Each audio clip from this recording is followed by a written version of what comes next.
오늘의 말씀은 빌립보서 1장입니다. 지난주 에베소 6장에서는 부모와 자녀, 주인과 종, 하나님의 전신갑주라는 주제를 함께 연구했고요.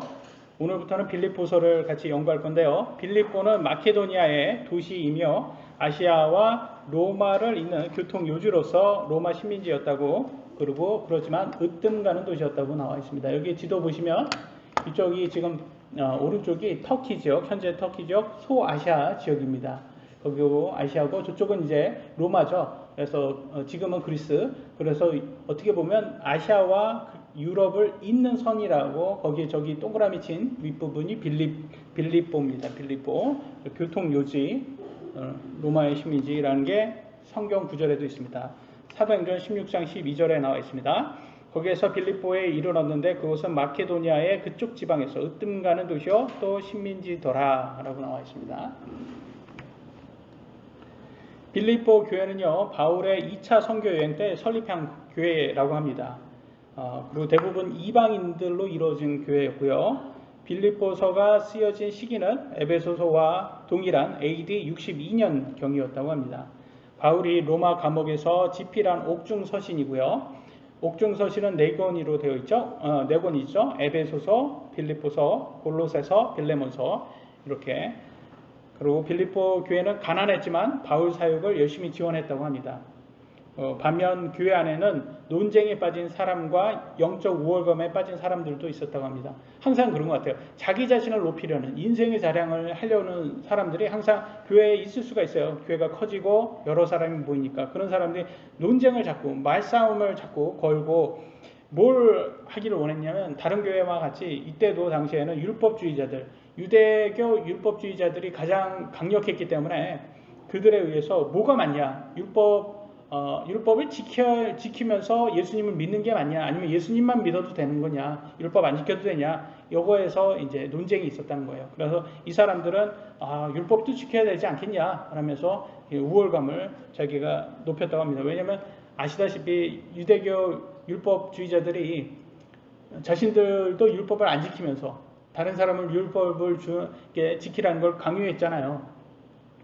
딱 누구를 생각하면 되냐면 정치인들 생각하시면 됩니다. 오늘 정치인들 법은 딱 만들어가지고 음주운전 하지 말라면서 꼭 보면, 잡히는 사람들 보면 음주운전 정치인들이 많이 있어요. 그리고 술 먹고 막 이렇게 내가 누군지 알아 뭐 그러잖아요. 그래서 정치인들 보면 그게 딱 여기 이런 율법주의자들하고 되게 비슷한 모습이 이렇게 보입니다. 2000년 전에 율법주의자들이 굉장히 이제 문제였다는 것을 알 수가 있고요. 오늘날은 누가 문제라고 생각을 되십니까? 오늘날은 저는 개인적으로는 오늘날 기독교의 문제점은 율법주의는 이제 더 이상 이제는 없잖아요. 그래서 뭐 유대교의 영향을 많이 안 받으니까. 그래서 오늘날은 좀 구원파가 좀 문제가 아닌가. 왜냐면 구원파만 구원파가 아니라 이 구원파의 교리를 따르는 모든 교회가 구원파죠. 그래서 특히 은혜의 자유잖아요. 그러니까 자유니까 우리가 마음대로 해야 된다. 이 방종이거든요. 이거는 자유가 아니라 방종이잖아요. 이거는. 그래서 내 마음대로 육신적으로 살아도 된다. 내 마음대로 예수님 믿는다고 고백만 하면 내 마음대로 육신적으로 죄 속에 살아도 된다라고 하는 그런 교회들이 아직 문제가 많이 있는 것 같아요. 그러면서 항상 그래요. 마음대로 살아도 된다 그러면서 평안하다. 이스라엘에 있는 그 거짓 대언자들하고 비슷하지 않습니까? 편안하다. 거짓으로 하는. 왜 평안합니까? 내 마음대로 이렇게 하나님 말씀에 불순종하면 하나님께서 분명하게 벌을 준다고, 저주를 주신다고 분명히 경고를 하고 있는데 평안하다라고 그들은 그렇게 했습니다. 그래서 이들은 사실 예수님 믿는다고 하지만 그 예수님이 이름만 예수님이지 진짜 예수님이 아니라는 거죠, 성경에. 그래서 그들은 영적 우월감에 빠져서 우상 숭배를 하는 사람들이 많았다. 그게 이스라엘도 문제였고 오늘날 교회도 많이 문제라는 것을 알 수 있습니다. 우리는 완벽하지 않습니다, 사실. 그죠? 육신을 가진 우리가 어떻게 완벽할 수가 있겠습니까? 그러나 우리는 완벽한 예수님을 지금 그분의 재림을 기다리고 있습니다. 우리가 완벽할 수 있을 때는 언제가 되겠습니까? 예수님의 재림 후 우리가 예수님처럼 완벽한 부활의 몸을 우리도 갖고 부활을 하게 되면 우리도 완벽해질 수가 있습니다. 그때까지 우리는 부족함이 없습니다. 그래서 완벽하다는 말을 하지 않고 성경은 뭐라고 하냐면 완전하다 이렇게 표현합니다. 완전하다. 그럼 완전하다는 뭘 뜻할까요? 완벽하다는 뜻이 아니에요. 완전하다는. 부족함이 없다라는 뜻이에요. 부족함이. 왜 부족함이 없습니까? 예수님과 그분의 말씀만 있으면 더 이상 새로운 진리가 필요 없기 때문에 부족함이 없는 거예요. 그러니까 왜 자꾸 새로운 것을 구한단 말이에요? 아, 예수님만으로는 부족해. 또 율법이 필요해야 돼. 라고 율법주의자들이 그렇게 했던 것처럼 오늘날도 또 새로운 것을 구하려고 합니다. 그렇게 예수님 외에 다른 것을 찾다 보면 결국 우리는 육신의 색욕과 탐욕을 추구하는 우리 육신의 죄성에 빠져가지고 영적 우월감으로 흥분하게 된다는 거죠. 그래서 그렇게 하면 목사를 추종하거나 결국 구원파나 신천지 같은 이단에 빠져서 멸망하는 그런 사람들이 생기게 됩니다. 오히려 하나님 말씀에 순종하는 사람들은 겸손하게 하나님 말씀을 받아들이고 순종하여 신실하게 믿음을 끝까지 견디어 예수님 재림 때까지 견디어서 부활하고 구원받게 될 것입니다. 우리 모두 하나님의 말씀에 겸손히 순종하는 성도 되시길 예수님의 이름으로 기도합니다. 오늘 본문의 말씀 같이 보도록 하겠습니다. 1장 1절로 2절 빌립보서 제가 읽겠습니다. 예수 그리스도의 종 바울과 디모데는 빌립보에서 그리스도 예수님 안에 있는 모든 성도들과 또 감독들과 집사들에게 편지하노니, 그러니까 여기 보니까 성도와 감독과 집사 이렇게 세 종류의 직분이면 직분, 직책이면 직책, 이 종류가 있다는 걸 알 수 있어요. 그러니까 교회는 누가 있어야 된다? 성도는 당연히 있는 건 우리가 알죠. 그 다음에 직분을 또 굳이 따진다면 감독과 집사로 이루어졌다는 걸 알 수 있습니다. 감독은 누굴 얘기하는 거죠? 목사죠. 감독은 교회를 감독하는 사람은 목사죠. 집사는 우리가 알다시피 이 목사 혼자 이렇게 할 수 없으니까 이렇게 도움을 주는 목사 이렇게 성도들 중에서도 영적인 사람들을 골라서 이제 집사 안수하고 집사가 됩니다. 근데 여기에서 성경에서도 이미 디모데서에서도 볼 수 있듯이 여기에 집사들은 다 아내가 있어야 돼요. 집사가 아내가 있다는 건 남편을 얘기하는 거예요. 남편. 그러니까 남자만 될 수 있다. 그냥 총각도 안 돼요. 남편, 아내가 있어야 되니까. 그리고 자녀를 잘 이렇게 순종시킬 수 있는 그런, 그러니까 거의 목사하고 거의 비슷한 자격 조건이 주어진다는 걸 알 수 있습니다. 그래서 오늘날 참 큰 문제점이 많은 교회에서는 이렇게 성경적이지 않은 사람들에게도 자꾸 직분을 주는 그런 문제점을 가진 걸 볼 수가 있어요.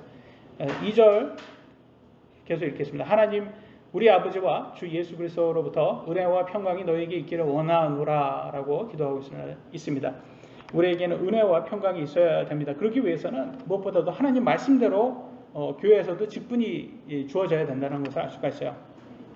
근데 안타깝게도 오늘날 대한민국은 인생의 자랑하는 걸 좋아하고 또 교회에서 또 이제 내가 누구라는 걸 이제 높이기를 원하는 사람들이 많다 보니까 신분이나 지위를 참 좋아해요. 그래서 옛날 보면 완장을 좋아한다고 했잖아요. 완장. 그래서 우리나라는 좀 그런 걸 많이 좋아하는 것 같아요. 그래서 완장을 좋아해서 그런지 많은 한국 교회에서 가보면 여성도들에게 다 집사라고 뭐 성경에 없는 권사라는 직분도 줍니다.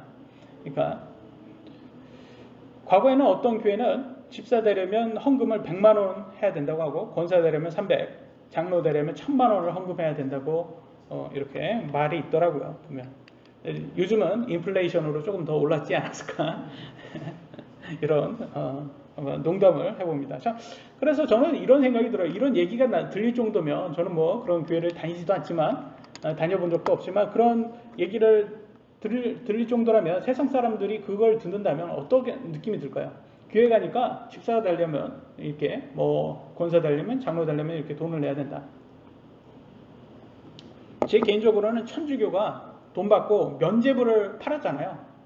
과연 뭐가 틀릴까? 교회에서 그렇게 직분으로 해서 뭐 헌금을 가장해서 무슨 뭐 피를 받는 것처럼 피를 헌금으로 가정해서 뭐 얼마를 내야 된다 이렇게 하는 게 뭐가 틀린 건가 이게. 그래서 저는 성경에도 있지 않는 직분을 만들어서 그렇게 그리고 자격이 주어지지 않는, 성경에 하나님께서 허락하지 않은 그런 사람들에게도 그런 직분을 돈 받고 팔기 위해서 하는 게, 그게 천주교와 뭐가 차이가 있나 그런 생각이 듭니다. 그러니까 세상 사람들이 보기에는 어떻게 느껴지겠습니까? 이게 교회에서 장사하는 거 아니냐, 교회가 무슨 장사꾼이냐, 교회에서 무슨 다 목사들 그 장사한다, 뭐 이런 말이 나올 수밖에 없어요, 이런 식으로 하면. 그래서 예수님께서는 항상 이렇게 하나님 집은 장사하는 집이 아니다, 이걸 강조를 하셨어요. 성경에도 이렇게 나옵니다. 요한복음 2장 14절로 16절에 이렇게 말합니다. 성전 안에서 소와 양과 비둘기 파는 자들과 돈 바꾸는 자들이 앉아 있는 것을 보시고는 가는 노끈으로 채찍을 만드사 양과 소와 함께 그들을 다 성전에서 내쫓으시고 돈 바꾸는 자들의 돈을 쏟으시며 상을 엎으시고 비둘기 파는 자들에게 이르시되 이것들을 여기에서 가져가고 내 아버지 집을 장사하는 집으로 만들지 말라 하시니라. 장사하는 집은 만들지 말라.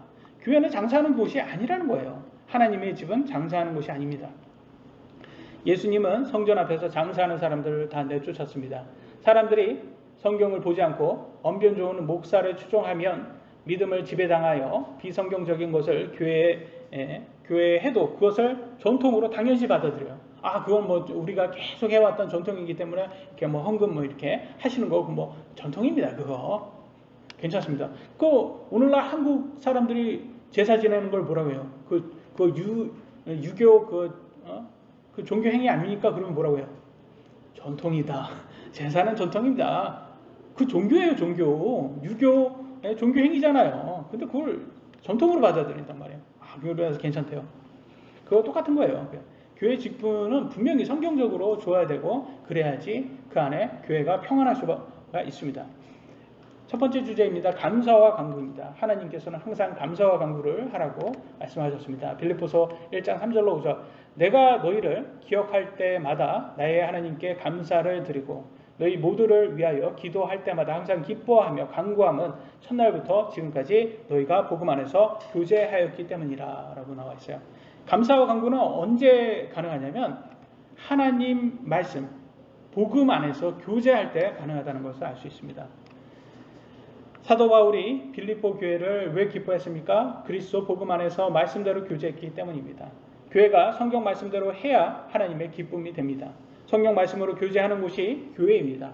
교회는 육신에 자랑하는 곳이 아니라 하나님 말씀으로, 복음으로 교제하는 곳이 되어야 합니다. 6절 7절입니다. 너희 안에서 선한 일을 시작하신 분께서 예수 그리스도의 날까지 그 일을 이루실 것, 바로 이것을 나는 확신하노라. 내가 너희 모두에 대해 이같이 생각하는 것이 합당하니 이는 너희가 내 마음속에 있기 때문이라. 나의 결박당한 일과 복음을 변호하고 확증하는 일에서 너희는 다 나의 은혜에 참여한 자들이니라. 고린도와 갈라디아 교회는 사도 바울이 실제 말도 형편없고 볼 게 없다며 그의 사도직까지 의심했던 교회들입니다. 반면 빌립보 교회는 바울이 유대인들에 의해서 거짓 고소당했을 때, 결박당했을 때 그리스도의 복음으로 변호하고 확증하는 일에 참여했다고 합니다. 오히려 사도 바울을 지지했다고 하는 거예요. 참 이렇게 교회 복음을 다 그리스도의 복음을 전했던 교회인데도 어떤 교회는 오히려 사도 바울을 의심하고 어떤 교회는 오히려 사도 바울을 지원하고 지지하는 것을 볼 수가 있어요. 그럼 바울 입장에서는 어떤 교회가 마음에 들까요? 어떤 교회가 더 기쁨이 될까요? 여러분 안 봐도 우리가 알잖아요. 대형교회, 부자교회, 고린도 교회는 대형교회 부자교회였어요. 그렇다고 해서 이게 기쁨이 되지 않았다는 것을 알 수 있습니다. 가난하지만 빌립보 교회는 가난한 교회였어요. 그럼에도 불구하고 사도 바울의 기쁨이 됐다는 거예요. 왜? 이 하나님 말씀대로 지지했던 그런 교회였는 거예요. 하나님의 사역을. 고린도 교회가 돈 많은 대형교회였다면, 교회였지만 그들은 어디에 빠져 있었습니까? 세욕과 탐욕에 빠져 있었어요. 그래서 심지어 믿지 않는 사람들도 하지 않는, 자기 새어머니하고 잠자리를 하고, 그게 여러분 한번 생각을 한번 해보세요. 새어머니하고 잠자리를 했다. 자기 아버지의 부인하고 잠자리를 하는 거예요. 믿지 않는 사람도 이거 욕먹을 짓 아닙니까? 근데 교회 다니는 사람, 크리스찬이라고 하는 사람은 그런 짓을 했다는 거예요. 오늘날도 이런 짓이 있어요. 그러니까 이렇게 부인이, 이제 부부가 이제 부인이 애를 못 가져가지고 목사님하고 상담하러 갔다 왔는데 임신을 했어요. 그러니까 남편 입장에서 얼마나 또 야, 이게 하나님의 복이 아닌가. 근데 17년이 지나 보니까 DNA를 거니까 남편 DNA가 아니라 목사 DNA예요. 목사가 기도만 하지 않고 딴 짓을 했다라는 거예요. 말이 됩니까, 여러분? 이게?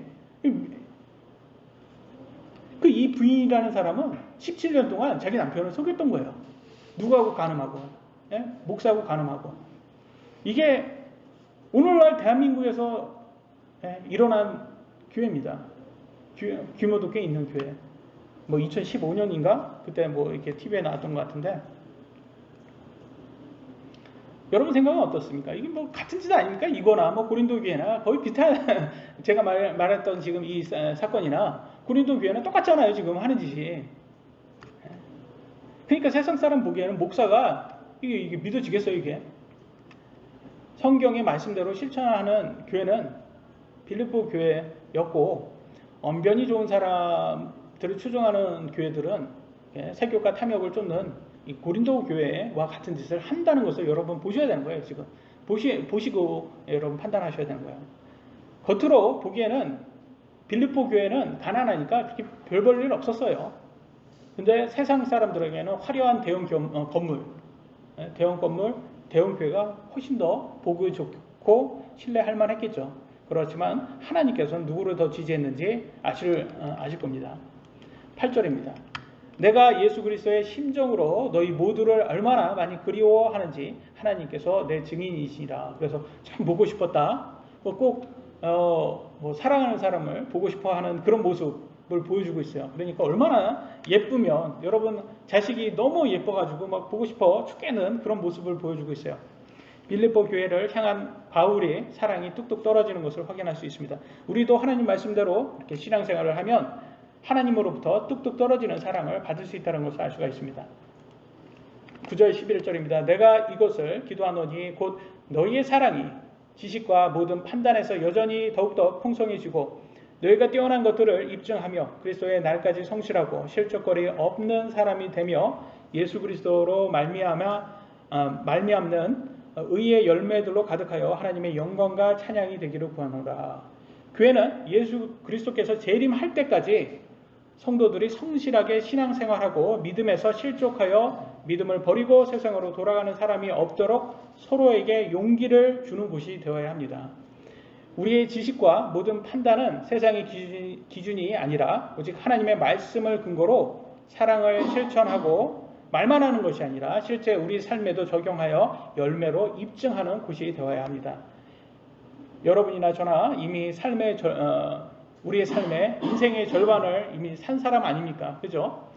그래서 지금 여러분 살아봤자 얼마나 더 살 수 있겠습니까? 30-40년 더 살면 성경대로 30-40년 더 살면 되는 거예요. 끝이에요. 그래서 예수 그리스도의 복음을 믿은 후 남은 삶을 세욕과 탐욕으로 살지 하나님 말씀으로 살지는 각자 우리 선택에 달려 있습니다. 크리스천들도 행위 심판이 있다는 것을 잊지 말고 감사와 간구로 하나님의 말씀대로 살아서 큰 보상받는 성도들 되시길 예수님의 이름으로 기도합니다. 첫 번째 주제 간구와 감사와 간구였고요. 두 번째 주제입니다. 그리스도를 선포함.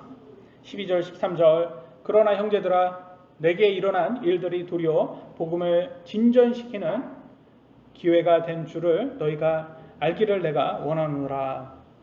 그리하여 그리스도 안에서 내가 결박당한 일이 온 궁궐 안과 다른 모든 곳에 드러나게 되었고 라고 했습니다. 사도 바울이 율법을 지키지 않아도 오직 예수님만 믿으면 천국에 갈 수 있다고 그리스도의 복음을 전했더니 유대교 율법주의자들이 그를 잡아서 죽이려 했습니다. 그죠? 이단이라면서 하나님께 감사하게도 바울이 이렇게 그들에게 잡혔을 때 보통 개죽음을 당하는 게 맞아요. 이단이라고 그들이 힘이 셌기 때문에 유대교에서 그렇잖아요. 유대인들의 그 안에서 살면 유대교들한테 잡히면 그냥 완전 단체 폭행 당하고 돌에 맞아서 그냥 개죽음 당하는 게 보통인데 그나마도 사도 바울은 살았어요. 누구의 보호로? 로마 군인들의 보호로 살았어요. 로마 군인들이 왜 그를 보호해 줬습니까? 예? 그죠? 로마 시민권이어서 그렇습니다. 로마 시민권이어서 참 이게 참 보면 하나님께서 이렇게 이런 식으로도 지켜주는 것을 볼 수가 있어요. 로마 시민권으로도. 그래서 우리가 알 수 없는 그런 것으로도 방법으로도 하나님께서 이렇게 다 마련해 주시는 것 같습니다. 근데 로마인들 입장에서는 로마는 유대교를 믿는 사람이었어요? 아니었어요. 그들은 뭐 그들의 신이 따로 있었겠지만 뭐 태양 신이라든지 뭐 하여튼간 바벨론 신이라든지 여러 가지 이렇게 짬뽕된 신들을 믿어왔겠지만 뭐 거의 무교와 같지 않았을까. 저는 막 이렇게 지금하고 비교한다면 무교와 같고 그렇기 때문에 유대교의 미신이라고 생각했어요. 그들은 유대교는 그들의 미신, 그 민족의 미신이라고 생각했고. 근데 여기에서 또 이제 그리스도를 믿는 예수님을 믿는 바울은 뭐라고 생각해요? 그 종파에서 서로 종교 싸움이다. 그러니까 오늘날 교회들이 뭐 이렇게 서로 싸우는 것을 세상 사람들이 보면 쟤네들 종교끼리 서로 싸우는구나. 그런 식으로 봤다는 거예요. 로마 재판관들 입장에서는. 그러니까 누구 편을 들어줄까요? 누구 편을 들어주었을까요? 자신들에게 돈을 많이 찔러주는 사람, 뇌물을 많이 바치는 사람한테 편에 들어줬어요. 사실은 이게 뭐 그때나 지금이나 이렇게 좀 부패된 게, 근데 자기가 뭐 뭔가가 이득이 있어야 되는 거예요. 그래서 그들이 유대교, 그래서 이렇게 로마 시민권자였지만 완전히 공정한 그런 심판보다는 유대교 얘네들은 더 세력도 크고 그랬으니까, 그리고 이 재판할 때도 변호사, 아주 유능한 변호사를 고용해 가지고 변호사가 이렇게 재판을 하게 하고, 바울은 그런 것도 없고 자기 스스로가 이렇게 변론을 했습니다. 그런 것들을 봤을 때도 이게 그렇게 뭐 대단하게 이렇게 하지는 않았을 거예요. 그럼에도 불구하고 바울은 아주 담대하게 이렇게 복음을 전했어요. 근데 왜 내가 이렇게 고소당했는지 막 이렇게 변론을 하다 보니까 로마 사람들이 관심 없는 이 예수님, 기독교, 복음에 대해서 들을 수밖에 없는 거예요. 왜냐면 변론을 듣다 보면 이렇게 예수님이 저런 분이구나, 복음이 저런 거구나, 이렇게 듣게 된 거야. 그러니까 이게 우리가 생각하기에는 뭐 이게 우리가 뭐 계획한 건 아니었는데 이게 복음이 전해지게 된 거야. 로마 사람들에게도. 그것도 그냥 로마 사람 중에서 힘없는 사람이 아니라 재판관이면 거의 굉장히 높은 사람들이 아닙니까? 그래서 굉장히 높은 사람들한테도 그게 다 복음이 전해진 거예요. 그래서 참 신기하죠. 예수님께서 이런 것들을 이렇게 쓰신 거예요. 그러니까 어떻게 보면 고소당해가지고 죽을 수도 있는 경로 있는데도 거기에서도 예수님께서 바울을 그렇게 복음을 전하는데, 로마 사람들에게 복음을 전하는데 이렇게 전했습니다. 그래서 기독교는요, 핍박을 받을 때마다 더 커지는 것을 알 수가 있습니다. 그래서 근데 로마 사람들이 이렇게 복음을 듣다 보면 깨닫는 게 하나가 있어요. 왜냐면 다른 모든 종교에서는 그냥 뭐 이렇게 거룩해 보이는, 인생 이렇게 눈으로 보기에 거룩해 보이는 그런 종교 의식, 그런 것을 강조했다면, 기독교는 어떻게 보면 우리가 왜 태어났고 왜 죽어야 하며 이 죄라는 게 왜 왔는지, 그래서 죄로 인해서 죽을 수밖에 없는지, 그리고 죽으면 우리는 어디로 가는지 세상의 종교나 철학이 가르쳐 줄 수 없는 것을 바로 가르쳐 주는 진리의 말씀이라는 걸 깨닫게 됩니다. 그래서 이 기독교와 세상의 종교와 차이점을 본다면, 기독교는 팩트, 진리, 이런 truth, 이런 진리를 많이 이렇게 다루고 있다면, 세상의 종교는 종교 의식, 그러면 감정과 감성에 호소하는 것을 볼 수가 있어요. 그래서 정치적으로 보면 좌파 우파가 이제 약간 그런 것들의 차이 있는 것처럼, 그래서 천주교나 미사나 불교 예불 TV 같은 데서 보시면 어때요? 되게 엄숙하고 거룩하고, 거기에서 기침이라도 한번 하면 되게 눈치 보이고 막 그러지 않습니까, 여러분? 그래서 거기에서 음악도 굉장히 막 엄숙한 거고, 뭐 TV에서 나오는 거 보면 절할 때도 막 이렇게 엄숙하게 절하고 막 그러더라고요, 보면. 그래서 이렇게 우리가 공부하면 공부할수록 보니까 사탄이 이렇게 기독교를 세상의 종교하고 구분할 수 없도록 여러 가지 거짓 종교들을 많이 만든 것 같아요. 그래가지고 꼭 중국하고 비슷한 것 같아요. 중국이 어때요? 진품하고 이게 자기네들이 짝퉁을 이렇게 막 만들어가지고 짝퉁을 만들어서 그 진품이나 짝퉁이나 이게 전문가도 구분하기 어려운, 그리고 그 가방 같은 거 보면 진짜 막 조금만 멀리에서 보면 이게 진품인지 저게 그래서 여러분 중국 같은 데 가 보면 지금 뭐 어디 나라가 그렇게 가 보면 하여튼간 뭐 이 유명한 브랜드로 다 깔려 있대요. 근데 알고 보면 이게 다 짝퉁이라고 그러더라고요. 옛날에 부끄럽지만 우리 80년대도 우리도 그랬죠. 그래서 그런 식으로 이렇게 진품을 알아보기 어렵게 하려면 많은 짝퉁을 만드는 수밖에 없어요.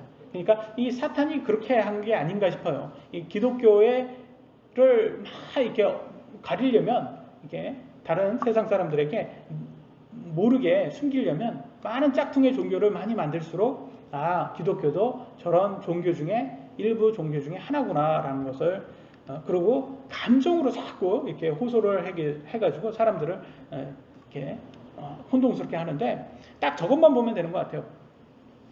기독교가 만약에 없다면 여러분이 돼지보다 더 나은 게 뭘까요? 그잖아요. 여러분이 돼지보다 더 나은 게 뭐예요? 왜 여러분 돼지를 잡아먹으면서 양심의 가책을 느끼지 않아도 되냐 말이죠. 여기에서 그러니까 이거를 뭐 말할 수가 없어요.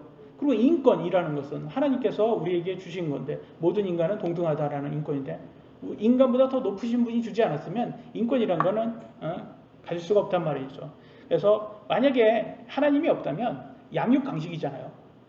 힘세면 무조건 할 수 있는 거예요. 그래서 공산주의자들이 마음껏 하는 것처럼 인권이라는 건 존재할 수가 없습니다. 그래서 오늘날 보면 러시아 푸틴이 인권을 말살하는 전쟁을 일으켰잖아요.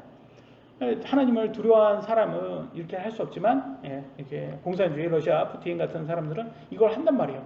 그러니까 여러분이 하나님을 부정하는 사람들은 이렇게 공산주의 이런 푸틴을 하고 그런 이 김정은 같은 그런 말도 안 되는 그런 공산주의를 지지하는 꼴이 돼버리는 거예요. 그래서 적그리스도와 공산주의가 굉장히 이렇게 비슷하다는 것을 알 수가 있습니다.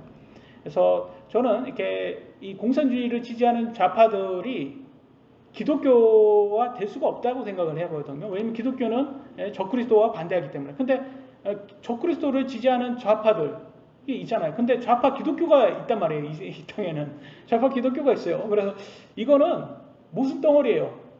이거가 똑같아요, 여러분. 뜨거운 아이스크림 뜨거운 아이스 커피. 뜨거운 아이스 커피 한 잔 주세요. 맛있게 타주세요. 뜨거운 아이스 커피. 이건 바로 웃기려고 하는 소리잖아요. 이런 모순 덩어리가 아닌가 싶어요.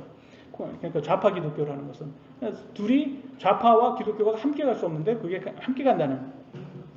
그래서 참 안타깝죠.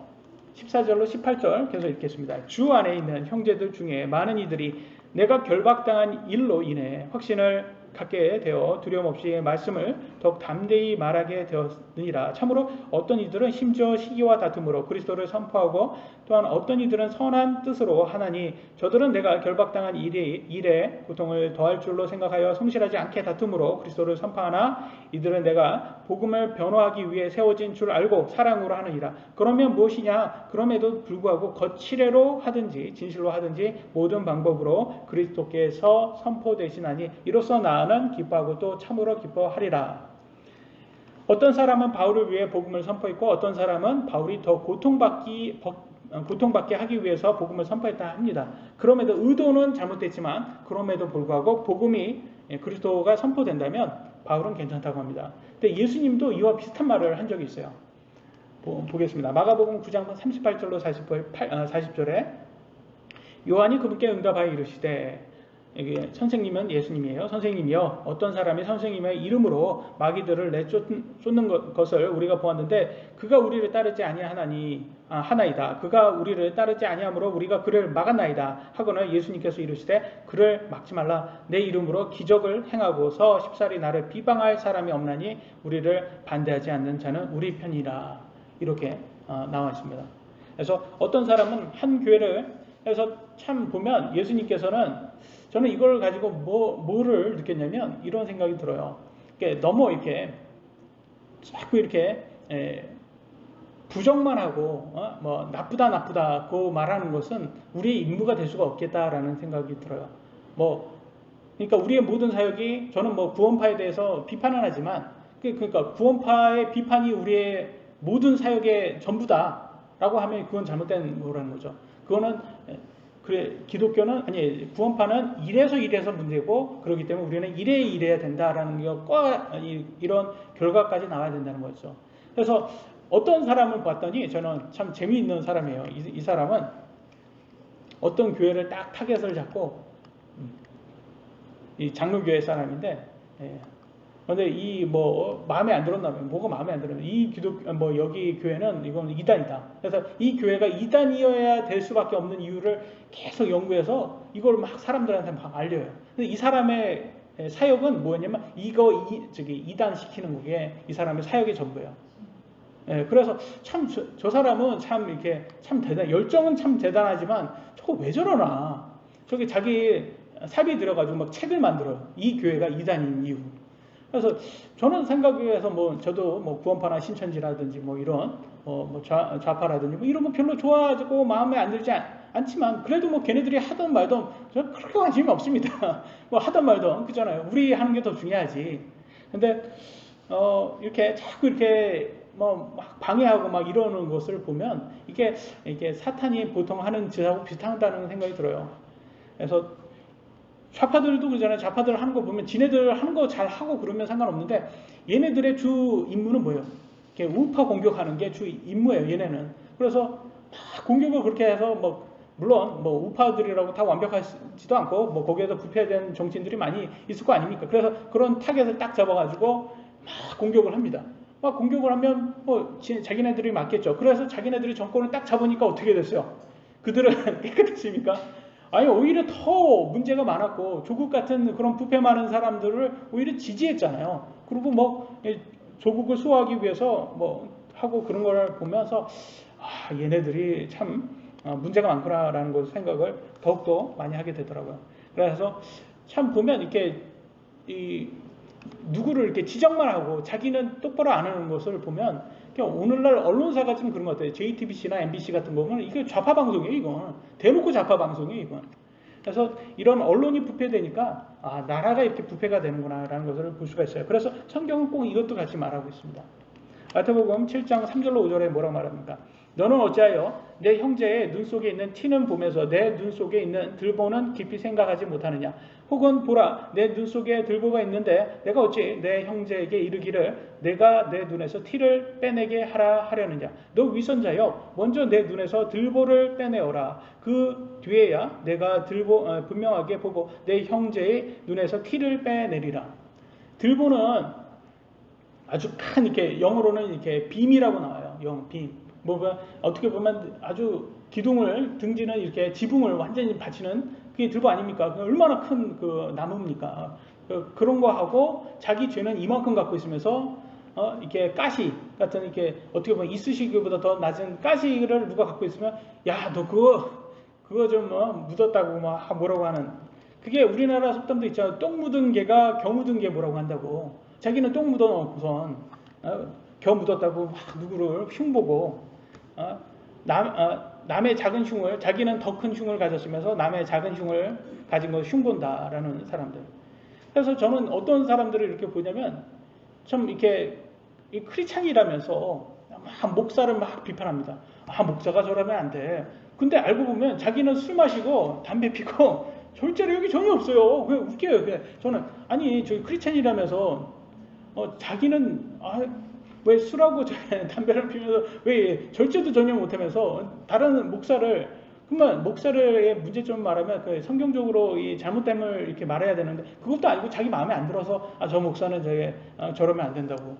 근데 이유가 없어요. 그냥 자기 마음에 안 든 거예요. 그래서 항상 그러죠. 우리 모든 인간이 그래요. 내 자신에게는 되게 너그럽고 다른 사람에게는 굉장히 극단적으로 이렇게 깐깐하게 합니다.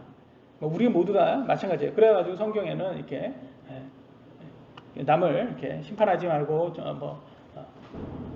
이렇게 판단하지 말라고 하는 이유가 여기에 갇혀 있지 않을까 싶어요. 그래서 우리도 조심해야 되는 것 같아요. 모든 우리가 남을 판단하는 그 자체가 그래서 하나님께서는 이렇게 예수님께서 남을 판단하지 말아라 굳이. 그래서 사도 바울도 그러니까 다른 사람이 어떻게 해도 예수님만 전해지면 그게 더 중요하다라고 생각을 했고 예수님도 내 이름으로 이렇게 전하는 것에 대해서 이렇게 너무 이렇게 막지는 말아라 이렇게 얘기한 게, 그래서 저는 이렇게 누굴 막고 뭐 신천지가 우리가 잘못됐다고 하지만 신천지를 막을 수는 없어요. 그럼 막으면 그건 종교의 자유가 아니잖아요. 그래서 막는 것에 대해서는 그거는 우리가 할 일이 아니라는 것을 알 수 있어요. 우리가 뭐 비판을 할 수 있죠. 잘못한 것에 대해서는 구원파라든지 신천지라든지 이런 잘못된 종교에 대해서 비판을 할 수 있어도 막으면 안 된다는 거예요. 강압적으로. 그러다 보면 여기에서 나오는 게 뭐가 나왔어요? 종교의 자유가 나온다는 거예요. 그래서 여러분 가만히 보세요. 기독교가 있는 국가만 종교의 자유가 있어요.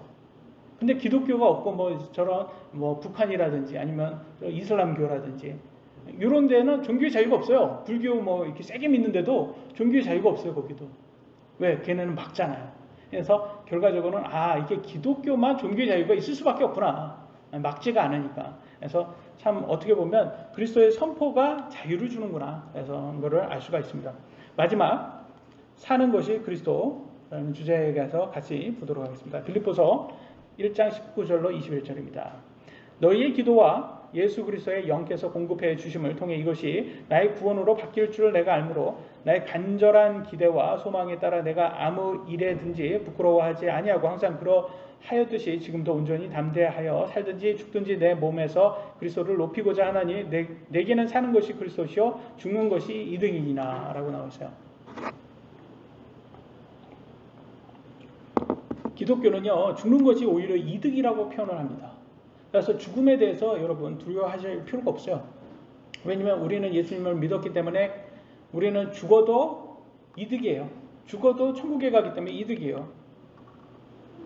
나의 겉사람을 죽이고 그리스도께 순종하는 속사람을 따르는 것이 이득이라는 것을 알 수가 있습니다. 진짜 남는 장사는요 이 땅에서 세욕과 탐욕으로 사는 것이 아니라 하나님 말씀대로 사는 것이라는 것을 알 수가 있습니다.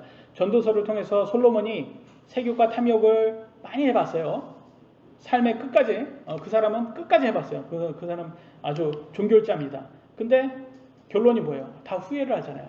이게 헛되고 헛되다, 모든 것이 헛되다, 뭐 이렇게 말하잖아요. 그게 말이 뭐예요? 해봤자 그 순간만 좋을 뿐이지 지나니까 다 소용없더라. 이 말하고 똑같은 거예요. 그게. 그러니까 결론은 하나님을 두려워하고 명령에 순종하는 것이 오히려 더 이득이더라라고 말하는 것이에요. 그래서 너무 헛된 것을 따르면 안 된다는 것을 알 수가 있습니다. 1장 22절로 24절 그러나 내가 육체 안에 산다면 이것이 내 수고의 열매니라.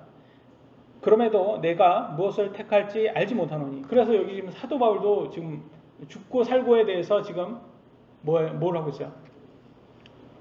선택을 못한다고 하잖아요. 떠나서 그리스도와 함께 있기를 바라며 천국 가고 싶어요. 마음은 천국 가고 싶어요. 내가 둘 사이에 끼어 있느니라. 천국은 가고 싶은데 내가 있어야 돼요. 이 땅에. 그것이 훨씬 더 좋으나 천국 가는 게 훨씬 더 좋은데 보세요. 24절 그럼에도 불구하고 육체 안에 거하는 것이 너희를 위해 더 필요하니라 라고 했어요. 그러니까 하나님께서 우리에게 주신 사역이 있잖아요. 모든 각 사람들에게 사역이 있어요. 남편은 가정을 부양해야 되고 아내는 남편을 보좌하고 그 다음에 아이를 같이 또 남편과 같이 양육해야 되잖아요. 우리 모두가 다 사역이 있어요. 여러분 하나님께서 주신 부름이 있습니다. 그래서 우리 모두는 그래요. 저도 천국 지금 하나님께서 선택을 준다면 저는 지금 당장이라도 천국 가고 싶습니다. 선택권만 주신다면. 그러나 하나님께서 저희 가족도 부양해야 되고 하나님의 예수님의 복음을 전해야 되는 책임을 주셨기 때문에 여기 사는 게 맞는 것입니다. 그래서 많은 사람들이 그래 지금 무교인들이 크리스천들에게 너네 그럼 천국 가는 게 더 좋으면 이득이면 천국 빨리 자살해라 천국 가라. 근데 자살은요 살인입니다. 그거는 그냥 살인뿐만 아니라 하나님의 권한을 훔치는 거예요. 죽고 사는 거는 하나님의 권한입니다. 여러분 인간 우리가 해서는 안 되는 거예요. 근데 하나님의 권한을 훔치는 것이다. 굉장히 이건 큰 죄입니다. 하나님께서 정한 죽음의 날까지 우리는 맡은 책임에 최선을 다하여 천국에서 큰 보상을 받아야 합니다. 25절 이것이 확신함으로 너희의 믿음의 진보와 기쁨을 위하여 내가 너희 모두와 함께 거하며 머무를 것을 아노니 이것은 내가 다시 너희에게 감으로 예수 그리스도 안에서 너희의 기쁨이 나로 인하여 더욱 풍성하게 하려 함이라. 이게 진보라고 말합니다. 기독교 성경 보니까 진보가 많네요. 그죠? 진보가 있네요. 믿음의 진보. 근데 여러분 아시다시피 정치적으로 진보 좌파들은요, 항상 퇴보시켜요. 세상을 다 퇴보시켜요, 얘네들은. 그러잖아요. 요번에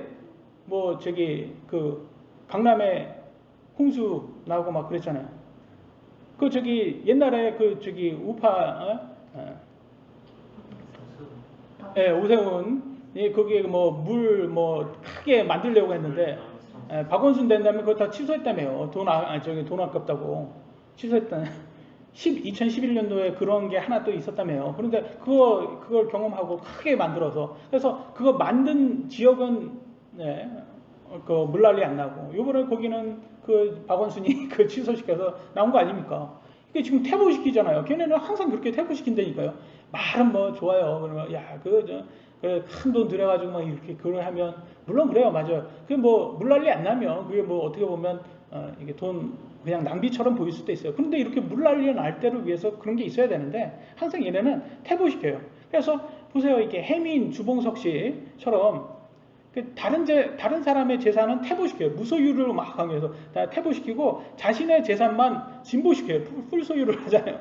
그러니까 얘네들의 진보는 누구의 진보냐면 지네들 진보예요. 지네들. 나만 진보하. 우리만 진보하면 되고 너네는 다 퇴보해. 그래서 진짜 얘네들은 퇴보 정당이라는 것을 알 수가 있습니다. 근데 기독교는요, 진짜 믿음의 진보가 중요하다는 것을 알 수 있어요. 믿음의 진보. 그러니까 믿음의 성장이에요. 믿음의 성장. 근데 한번 잘 보세요. 기독교 신앙생활을 10년을 했는데도 성경을 한 번을 안 읽는 사람이 있다니까요. 많은 교회에서. 성경을 한 번도 안 읽어봤어요. 그러니까 목사가 말하는 대로만 하니까 저게 성경이 맞는지 안 맞는지를 모르고 그냥 목사님 하면서, 그러니까 목사가 그러면 맞겠지라고 하면서 이 성경으로도 구분도 안 하고 그냥 다 그걸 맹신을 하는 거예요. 그러면 목사가 이상한 성경하고 반대하면 그 구분을 못해요. 그러니까 그런 사람들이 어떤 사람이냐, 믿음의 성장이 없다 보니까 애기와 같아요. 나를 치켜 세워줘라. 나 치켜 세워주면 당신은 최고, 나를 지켜 세워주지 않으면 너는 아무것도 아니다. 그러면 항상 이 사람들이 영적 우월감에, 그래서 미성숙한 아이처럼 나만 봐, 나만. 그래서 하여튼 자기만 이렇게 어텐션 받으려고, 스팟라이트 받으려고 하는 사람들이 된단 말이에요. 감정적으로만 빠진단 말이에요. 그런 사람들이 믿음의 진보, 성장이 없는 사람이 되어버린다는 거죠. 아기와 같이. 27절, 28절, 지금 26절까지 했죠. 오직 너희 행실을 그리스도의 복음에 합당하게 하라. 그리하면 너희에 대한 일들, 곧 내가 가서 너희를 보든지 떠나 있든지 너희가 한 영 안에 굳게 서서 복음의 믿음을 위하여 한 마음으로 함께 싸우며 어떤 일에서도 너희의 대적들로 인해 무서워하지 아니한다 하는 것을 내가 들을 수 있으리라. 그것이 그들에게 멸망의 명백한 증표요 너희에게는 구원의 증표니 그것을 하나님께서 낳느니라. 그래서 한 마음으로 함께 싸우며, 그래서 항상 한 마음을 가지기 위해서는 우리는 다 마음이 틀리잖아요. 근데 어떻게 한 마음을 가질 수 있겠습니까? 하나님 말씀에 우리가 모두 순종한다면 한 마음이 될 수 있겠죠. 그래서 그리스도의 복음에 합당한 행실로 자신의 믿음을 또 증명하라고 했습니다. 이게 진짜 알곡이라는 것을 볼 수 있습니다. 행실 없이 말만 예수님 믿는 사람들은 구원파죠. 구원파. 이거는 어떤 드라마에 나오는 사람들 있잖아요. 사랑이 죄는 아니잖아. 간음해놓고서. 사랑이 죄는, 간음이지 그게 사랑이 아니죠. 그러면서 항상 아내를 사랑한다면서 두 집 살림하는 사람들. 그래서 결과적으로는 드라마 보니까 상간녀에 대해 버림받아서 찌질이 되는, 그러면서 끝내더라고요. 결국 구원파는 무교보다도 세교과 탐욕도 못하고 천국도 못 가는 두 마리 토끼를 쫓다가 다 놓치는 꼴이 아닌가 싶어요. 저는 그런 모습하고 본초 버리고 상간녀 찾아가다가 둘 다 버림받은 그 남자처럼, 이 구원파라는 것도 똑같지 않을까. 차라리 그냥 무교가 돼가지고 세교과 탐욕 마음대로 즐기고 어차피 지옥 갈 거면 그게 낫지 않을까. 그래서 천국도 가지 못하고 오히려 마음대로 세욕과 탐욕도 즐기지 못하는 그런 사람이 되는 바에는, 우리는 성경에서는 천국에 가고 싶다면 하나님 말씀대로 제대로 행실로 믿음에 증명해야 한다는 것을 성경은 말하고 있죠. 29절 30절 마지막 구절입니다. 그리스도를 믿는 것뿐만 아니라 그분으로 인해 고난 당하는 것도 주께서 그분을 대신해서 너희에게 주셨나니. 그래서 여러분 크리스천도 고난이 있어요. 여러분이 잘해도 고난이 있어요. 그래서 많은 사람들이 그래요. 내가 고난을 받으면, 인생의 고난을 딱 받으면 많은 사람들, 내가 믿음생활 신앙생활 잘못했나? 그래서 고난 받나? 욥을 보세요. 욥이 하나님 말씀 불순종해서 그렇게 고난 받았습니까? 아니라는 거예요. 고난은 받을 수가 있어요. 이건 뭐 징계일 수도 있고, 하나님께서 우리를 더 큰 믿음 주려고 주는 것 수도 있고, 물론 우리의 죄로 인해서, 탐욕으로 인해서도 고난이 올 수도 있고, 그러니까 모든 것은 다 열어놔야 되는 거죠. 고난이 있다. 너희가 내 안에서 보았고 또 지금도 내 안에 있다고 듣고 있는 그 동일한 싸움이 너희에게 또 있느니라. 어떤 싸움이에요? 지금 이 싸움이 바로 겉사람과 속사람 싸움이잖아요. 영적 싸움이에요. 이게 영적 싸움. 그러니까 여러분 안에 영적 싸움이 있는 게 그거를 의심하지 마세요. 영적 싸움이 있는 게 그건 내가 잘못돼서 영적 싸움이 있다. 아니에요. 여러분이 잘하고 있는 거예요. 그러니까 영적 싸움이 있는 거예요. 여러분 겉사람에게 무조건 순종하는 사람들은 영적 싸움이 있을 수가 없어요. 그래서 생각 한번 해보세요. 구원파같이 겉사람에게만 마음대로 사는데 그게 무슨 속사람을 따르지 않는데 어떻게 싸움이 납니까? 내가 속사람을 따르려고 하니까 싸움이 나는 거예요. 그래서 이거는 피를 흘리는 육신의 싸움이 아닌 거예요. 그런데 생각보다 어렵습니다. 이 싸움이. 오늘날 세상의 신 사탄은요. 세상의 온갖 유혹으로 색욕과 탐욕을 따르는 삶이 좋다고 과대포장을 많이 해놨습니다. 물론 순간의 쾌락이 있죠. 그런 것들은. 하지만 그런 즐거움은 영원하지 않습니다. 오히려 더 강력한 쾌락을 원하고 중독에 빠집니다. 그죠? 마약이 한번 이렇게 조금 맛해서 그거로 인해서 환각을 느낀 사람은 더 똑같은 환각을 느끼려면 더 큰 마약을 해야 하는 것처럼 세상도 그렇습니다. 그래서 세상의 색욕과 탐욕도 마찬가지죠. 언제까지 그들이 그걸 추구할까요? 육신이 죽을 때까지, 육신이 멸망할 때까지 따른다고 합니다. 그래서 마약과 같이 색욕과 탐욕은 끊지 못한다는 것을 알 수 있습니다. 하나님께서 우리에게 허락한 인생의 즐거움이 있습니다. 우리는 항상 그러지만 기독교는 금욕주의자들은 아니에요. 그래서 하나님께서 우리에게 합당하게 주는 것들이 있어요. 근데 우리가 합당하게 주는 것은 항상 뭐가 있냐면, 뭘 알 수가 있냐면 부작용이 없습니다. 여러분. 합당하게 하나님께서 주신 건 부작용이 없어요. 그래서 겉사람의 색욕과 쾌락에 속지 마시고 우리 삶에 곧 그리스도의 삶처럼 송화되시길, 곧 그리스도, 우리 삶이 곧 그리스도가 되는 게 그게 기쁨에 되는 길이라는 것을 우리가 압니다. 그래서 예수님께 인정받는 그런 성도 되시길 예수님의 이름으로 기도합니다. 여기까지 하도록 하겠습니다. 마치겠습니다. 기도하시겠습니다.